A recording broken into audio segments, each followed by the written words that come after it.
approach, community reinforcement and family training, is really specific model from Robert Myers that is targeting family members. So that is very specific to family members who are worried about a loved one who refuses to enter treatment.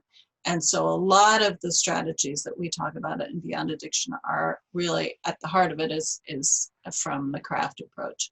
But we also added in, as I said, the motivational interviewing pieces, especially around communication, because as I was mentioning about his book, Listening Well, is that, these strategies are sort of bringing positive reinforcement into the communication sphere and identifying how is it that we can actually use words when someone in front of us is ambivalent, so that that person doesn't end up feeling like they need to defend their negative behavior.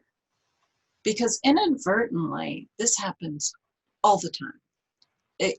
People don't mean for this to happen, but it happens all the time that somebody in front of them is ambivalent, feels mixed, not really sure they want to make changes just yet.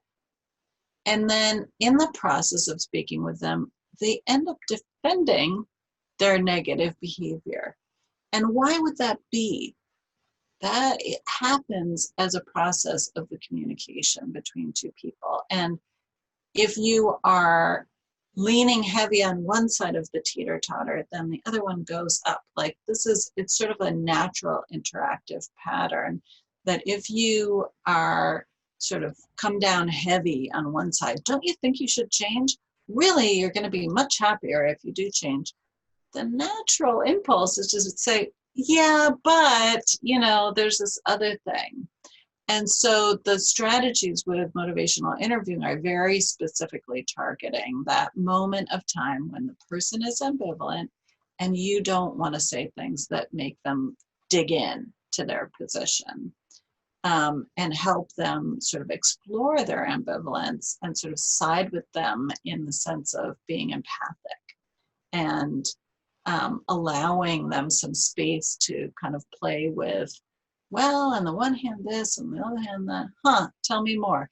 Oh, about this and that, to stay in that ambivalent place long enough that they can resolve it, ideally in a healthy way. But, to stay out of the way of somebody doing that process is kind of a nuanced thing that normally we would be talking to therapists about how to use these strategies.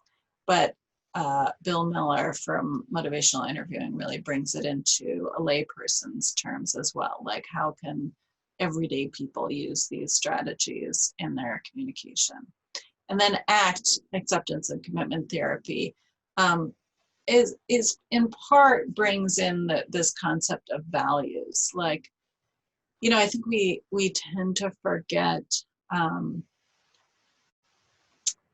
don't know, there's so many pieces about the substance use treatment world that are unflattering, really, when you get down to it. And that's a very kind word for what I see happening, unfortunately. But there's a way in which, like, family members are encouraged to be angry and to cut someone off, or don't give in to, don't be enabling, don't be codependent. Like, there's so many don'ts thrown at family members, that,